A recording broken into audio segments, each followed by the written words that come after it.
Hello, everybody. This is Mike Young with a plantbaseddiet.org, and I'm really excited to hear from Corin Sutton from Body HD Fitness today. Welcome, Corin. Hey, what's up, man? How you doing? Pretty good. I'm actually, you can't tell from, I don't think you can tell anyway, from my little studio area here, but I'm standing up. I always stand up in interviews. We're talking about fitness, so I'm going to kick it off right away by telling you that I'm not sitting. And also, I want to let the audience know that when I met you, I think I met you for the first time at an event in Tampa, Florida, and I was really impressed with the talk that you gave. So I wanted to kind of let viewers know about your business, your organization, and what you do. So why don't you go ahead and start us off and just give us a little overview of what you do? Yeah. So my name's Corin Sutton. I'm a pro bodybuilder. I've been vegan for about, I want to say 9 years.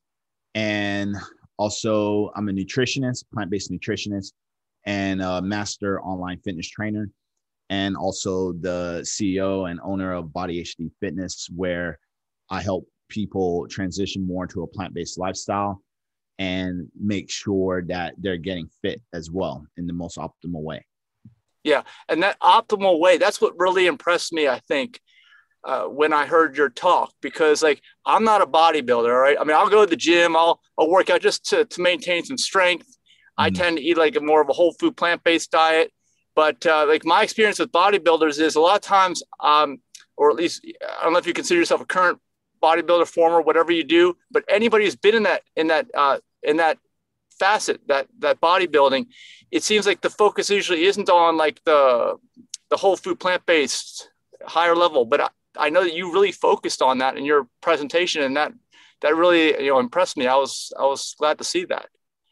Well, I mean, I still do bodybuilding, but like I tell everyone, it's more a recreational sport. Yeah. So, it separates from what I actually do as for a living. So you Okay. can say, like, when it comes to bodybuilding, and when I post my pictures on Instagram and stuff, this is just proof to show that you can be a professional athlete and have one of the best bodies out there through plants, just through eating plants. But it's not something that I promote when it comes to optimizing health. I like on my social media accounts, and even when I talk to students, like if they're interested in joining the sport and doing something like that. I mean, that's fine, and I'm willing to help them on that journey.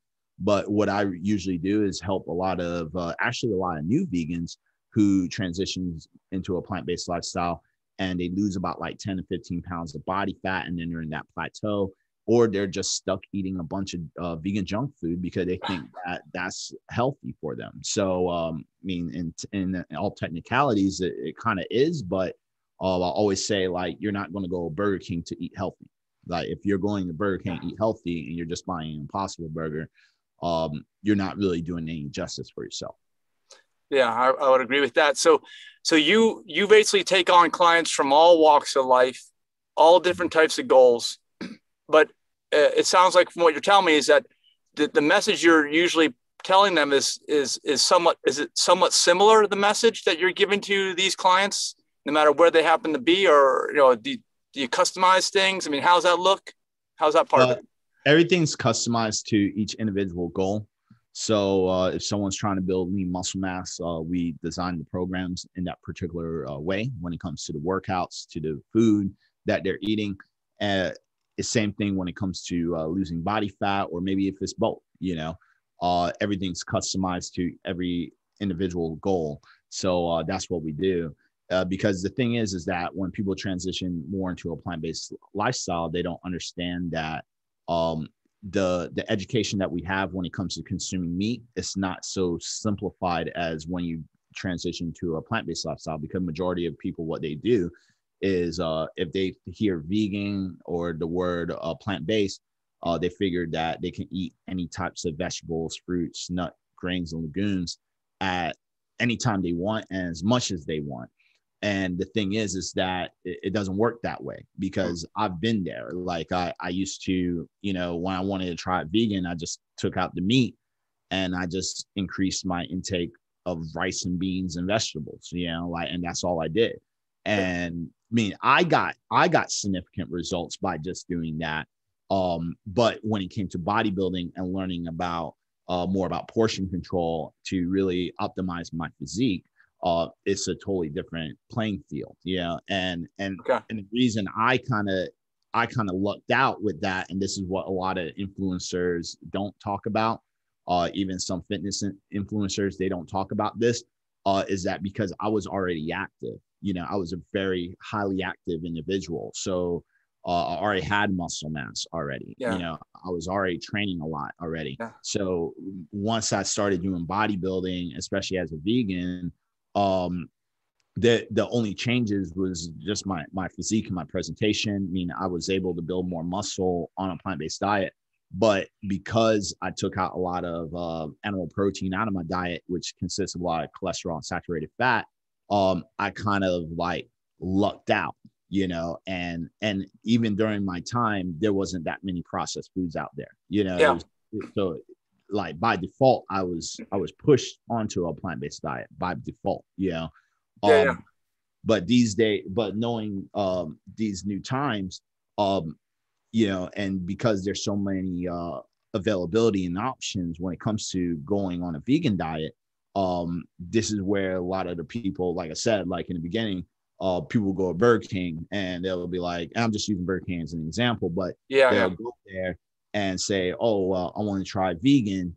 Let's do meatless Mondays. So then getting a Whopper, let me get the Impossible Burger. And because the American diet and an American mindset is that this is food.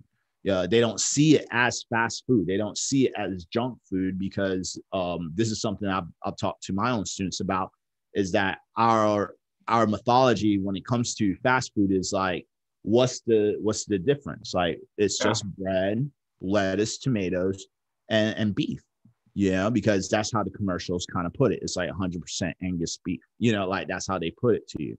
So you're not thinking about the quality or all the processed chemicals and preservatives that's in there, because you don't see a commercial talking about that stuff. They're not saying eat our burgers because we have tons of salt and preservatives in it and we can store our patties forever. You know, they're not saying stuff.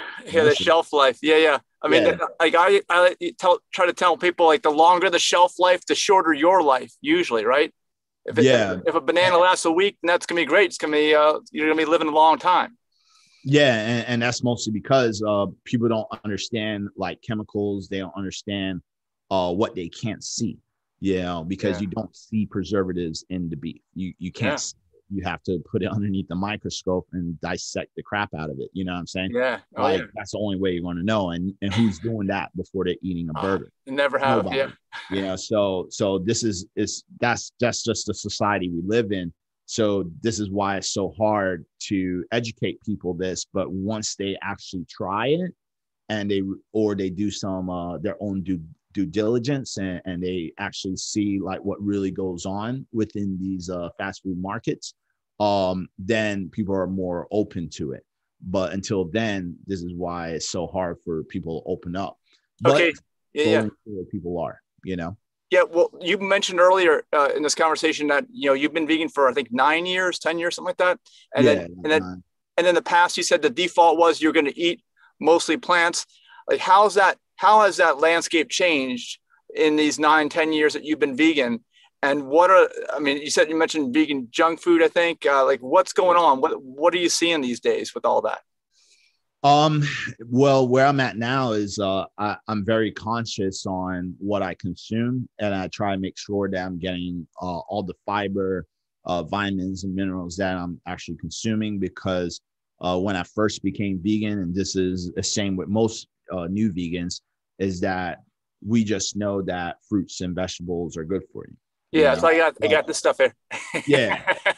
and it's funny because like your background, it's like we'll see all of that and we'll just eat a random amount. And the thing is that where your ex-vegans come from is particularly from that type of lifestyle. It's like they eat whatever they want without being conscious on the nutrient density that comes into each food. Yeah. So this is where, you know, random things can happen. So I say, if you're eating random foods, then expect random results. Right. Right. So Yeah. if you're deficient in iron and you're like, well, I eat fruits and vegetables all the time, I'm vegan. I hear this, and they're iron deficient. It's like, well, how much fruits and vegetables are you eating? And are you eating the right amounts or the right types of foods that's high in iron? Because there's a lot of fruits and vegetables, greens and legumes that has different percentages of your daily value of iron intake. So it's like, if you don't know, then you have to re-educate yourself. And this is where I help people, because when we go to school, when we go to health classes, things like that, they're not teaching you like strawberry is a significant source of vitamin C. They're not teaching you these things. They're just saying like, it's good for you. It's healthy. Meat, protein. It's very basic and broke down. Too basic and too broke down that food isn't like that. It's a little bit more complex than that. Yeah. So I definitely see the value in somebody like yourself, because you got to have a well-balanced diet. I think everybody agrees on that. But the question is, like you're saying, well, what is it? I mean, what are you not getting enough of? What are you getting too much of? And that's where you have some really, really valuable information for your clients, I can see. Yeah. Yeah. And you also mentioned earlier in this conversation about vegan, plant-based. And you and I talked about this before we started this interview. So I was curious, like, what's your stance on all that? Because I looked at your website, looked at different things. I don't think I saw vegan or plant-based anywhere, but I know I heard your talk, and I know how you are so focused on optimal health. And I think, I and you, both of us as individuals, I think, know it's like whole food plant-based, right? That's what you want to go for. So how's your organization fit into that? How's your philosophy fit into that? How's all that go? Yeah. So like, the reason I don't label my business like through a vegan thing is because I feel that when you do that, you segregate yourself from a lot of people. And I don't believe in segregation.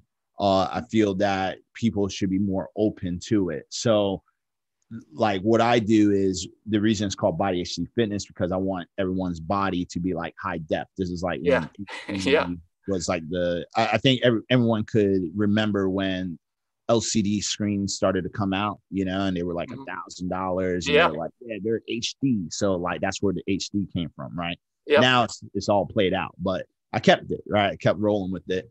But the thing is that I help people transition, because I personally know other vegan trainers that they refuse to train anyone if they're not vegan. Okay. So that means if someone's new to veganism and they still have chicken, and let's say they're, because you have people who say, yeah, I'm vegan 80% of the time, but I do have a little bit of chicken and eggs. Yeah. They won't take them unless they give it up at that moment. And the thing is that the psychology in fitness is that you're shooting yourself in the foot, I feel, if you're a coach or a trainer, by doing that, because the thing is that people are already doing enough sacrifices by just speaking to you. Yeah. Because a lot of people do not come to me in particularly like, I just want to get fit. Here's $1,500. If that was the case, then I would just say it's a vegan company. Like, come on in. I have to spend literally like 80 to 90 minutes of talking to each individual first, just to see if they qualify for the program. And then at the same time, see if they got what it takes to do the program, because the programs aren't hard. They're not easy. Right. What do you say? You said if they qualify. What do you mean? Why would someone not qualify? So, for example, like if they had no interest in transitioning to a plant-based diet, then what's the point talking to me? Yeah. Yep. Like, because even though I don't consider it a vegan business, I hope that people that comes into me has the ideology to go vegan. Yeah. And that's what I push. Like, that's my stops, it's like, you have to transition. You have to be willing to transition. Okay. Perfect. Yeah. If they're not willing to transition and they're just like, well, I just want to consume meat throughout the whole program, then why won't you go to an animal-based trainer. You know, there's Yeah. billions of them. You know, like Yeah. there's more of them than me. You know, Yeah. so And from listening to you, I don't think you want to be known as an animal-based trainer, right? no, So no, but like but I had other vegans ask like, oh, you put eggs and stuff in people program. I'm like, yeah, but I'm helping them to transition. Now, some of the stuff that's in my program, like for example, when it comes to like meal plans and stuff like that, all the meals that we design, we have video recipes of me showing you how to make them. But I don't have any animal-based recipes, you know. Yeah. So I'll put egg whites in your meal plan, right? But you're not going to see a video of me cooking eggs, you know, like that's the limitation, because I'm like, yo, the whole idea is to go vegan. So this is just here so you can feel comfortable, because some people don't feel comfortable going cold turkey. Yeah. And going fully plant-based. Now, if you look at all the students overall, I would say about like 99% of the people are vegan, 100%. All right. And maybe that 1% of all those clients are still in that transitional state, because I have people who would try it and then they would go back on eggs, they'll try it again.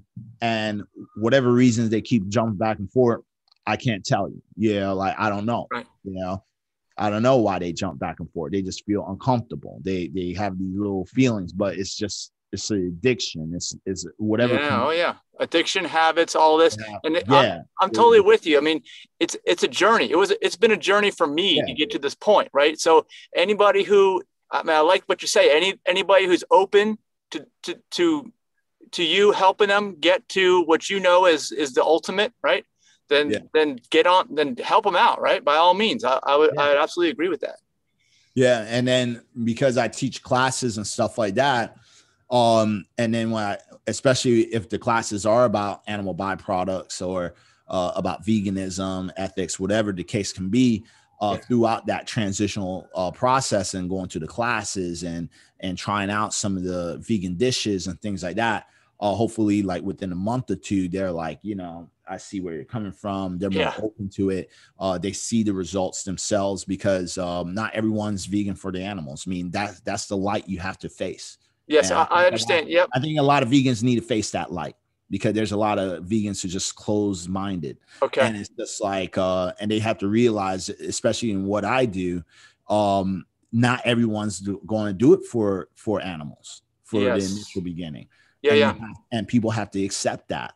Yeah, there's many pathways. Many pathways for sure. Like we focus on the health too, like as our nonprofit here. So I get what you're saying. And I think that for a lot of folks, kind of building on what you just said, is that once they see that they can take control of their health with your assistance, right?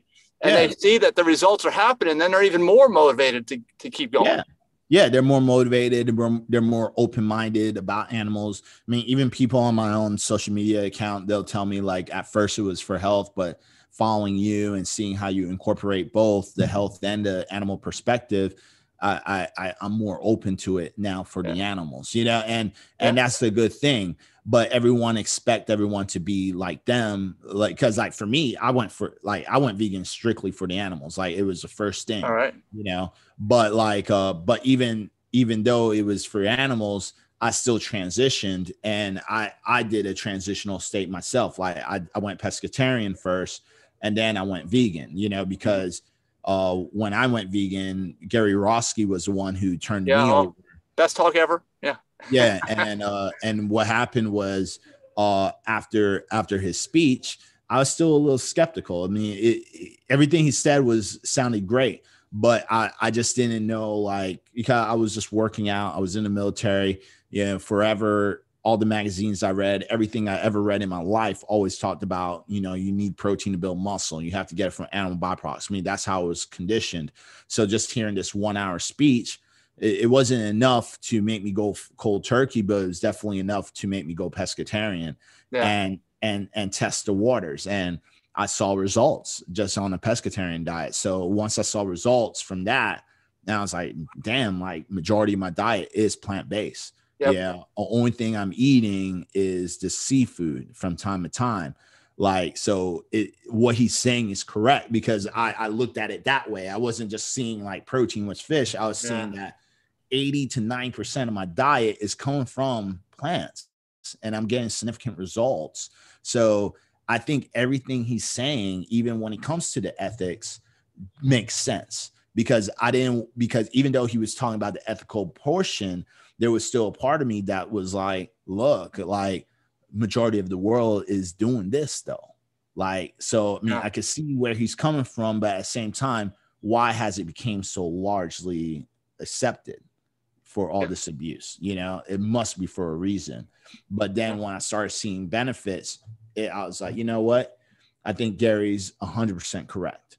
Yeah. Like, you can thrive on a vegan diet. Or a lifestyle. You know, you can do it for health, and you can do it for ethics. Like, it's not just a all heart thing. It's like, it's biologically, we can survive and thrive, you know? Yeah, absolutely. So once I felt that and I saw that, then I went ahead and let go of the fish, and I was like, you know, I can get everything I need through a plant-based diet. It's not a problem, you know? Awesome. Yeah. And just, you know, it's survive and thrive, man. That's it. And I find, even on my own journey as I go, I've always been a picky eater. And that's actually, I'd say that even though I never made a choice to be vegan as a child, I couldn't stand meat, just from my thinking about where that came from, and that it was bloody and all this stuff on the plate. I didn't want to eat it. Okay. Come to find out, that was a good decision, right? I mean, back in the day, I'm 51 years old. So when I was raised in the 70s and 80s, everybody thought I was going to kill myself because I wasn't eating that stuff. You know what I'm saying? That's the only thought patterns that were going on at that time. So, but in my own journey, though, even more recently, I mean, health is a thing. Health is probably the aspect of being plant-based or vegan that you have to be most specific on. I'm sure you know this, right?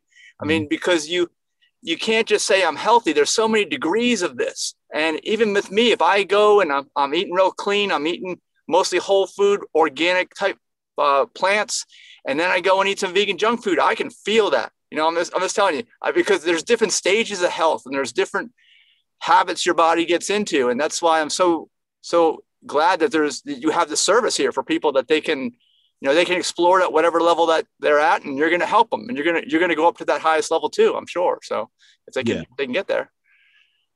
Yeah. So it's awesome. And tell the folks out here, I mean, do they have to be near you? I know you're in Florida, or do you do this anywhere? I provide worldwide service because everything's online. Yeah. So it's online coaching, and that's how we're able to train so many people and do everything anywhere. So especially during the whole COVID pandemic, that really helped my business, because we were the only ones open. You know, it's like, hey, while all the other gyms are closed, I mean, we've been doing this for the past 3 years, you know. Right. So like when people saw that, they're like, oh man, like let's try Body HD Fitness. Like, this guy's always been promoting online training. He has thousands of testimonials of people being transitioning to a vegan lifestyle, having banging bodies, losing tons of weights. So, you know, it really helped. And you know, I have my own personal application. We do saw that. Check-ins. Can anybody get that app, or do they have to be one of your clients? How's that work? They have to be one of our students. So it's not like it's an app, but you have to. I don't like using the word app, because it's more than an app. It's one of the most sophisticated apps that you probably have on your phones, because you could do so much stuff on it versus like something very basic, like a basic program. But like I like saying program, because you literally do everything. You know, like you can send face text messages, do your measurements, your weight, your body fat. You know, you could keep track of all your workouts. You know, you can talk to all the coaches and myself. Like, there's so many things that you can do in that program. So you have to go through the assessment calls, which is on bodyhdfitness.com. All right. Just go there. You could check out the services if you want to learn more, and then just set up your free 10-minute new vegan call, and then you'll be able to connect to me, and then we'll go ahead and move forward from there. to see how we can help you. Very nice. Now, if someone, I'm sure most people listening have not used your service before, what are they going to expect? What kind of a time commitment is this going to be, like on a daily or weekly basis, if you're helping somebody? Well, we sell the program by 16 weeks. Every 16 weeks, we sell the program by 16 weeks. All right. So it's a 4-month commitment. You have to be within the program because it takes at least 16 weeks to see a significant transformation, you know? All right. And also at the same time, we're trying to teach a lifestyle. So we don't advocate just goal orientated things. We try or advocate more of a lifestyle change because there's tons of coaches out there. There's tons of apps and fitness programs and things like that. And especially diets, there's billions of different ways that you can diet. But the thing is that what I've noticed in the fitness industry, and I've been in the fitness industry for about 10 years, is that with all these diets and tools that's out there, people don't have sustainable results. You know, they can get to their goals, but then after like a couple months not doing that particular diet or whatever weight loss system they're using, after a couple of months, they go back to their normal daily routine and habits. They'll gain all the weight back. Sometimes it's even they're worse than where they even started. So what we try to educate is more of a lifestyle change. Now, within that lifestyle process, when it comes to the training, I mean, that's everything's customized, but usually it starts off at 5 days of resistance training, 1 day active rest, like some type of Pilates or yoga, and then also 1 day of rest. But this is like the average student. Now, if it has to be modified for your lifestyle, or maybe you're just a very busy individual, I mean, we can change out the days and make it less, make some certain things, make the workout programs a lot shorter. I mean, that's not a problem because what plays the biggest role in weight loss or any type of fitness journey is going to be the food that you're actually consuming. So that's what I push the most out of it. If you've been in my speeches, you hear me talk, go on my Instagram, whatever, you're always going to hear me talk more about food than the workouts, because the workouts, first of all, I mean, you can look out, there's so many workouts you can look up. You know what I'm saying? It's so ridiculous and how saturated it is. But the thing is, the reason everyone does it and they show all these examples because they know you're not going to get nowhere. And it's another thing that a lot of trainers don't like to talk about. This is stuff that trainers don't want to tell you. Trainers, I mean, even if you go find a trainer in person, I used to do in-person training. A lot of trainers will not tell you that the food plays the biggest part. They'll tell you about everything that they can do to help you. But if they're not providing any type of nutritional advice, you're literally spending thousands of dollars just to spin your wheels. You know, you might get stronger, you might get faster, might lose about 5 or 10 pounds, but that's as much as you're going to get. You're not going to get to your goal body. And if you do, it will take you years because you can't really outwork a bad diet unless you're really busting your butt. Well, if you run a marathon a day, that's what I tell people, right? If you can do that, 26 miles a day. Like you really, I mean, because I know certain people who can beat a bad diet, but like, this is like the elite. It's the like average person. It's not happening. So to the average person, it's not happening. All right. Well, listen, I'm so thankful that you've been here to have this conversation, so that I can learn more about what you do. Because, like I said, I was really impressed hearing the presentation that you gave before, and I'm even more impressed now to know how your business works, how the organization works. And I'm sure that I've seen it on your Facebook page, many successes, befores and after. So you guys should go check it out. It's Body HD Fitness on Facebook page as well, right? Yep. Okay.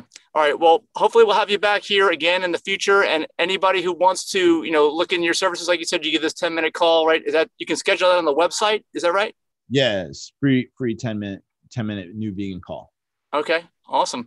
So reach out to Corinne, I'll say it correctly this time, at bodyhdfitness.com.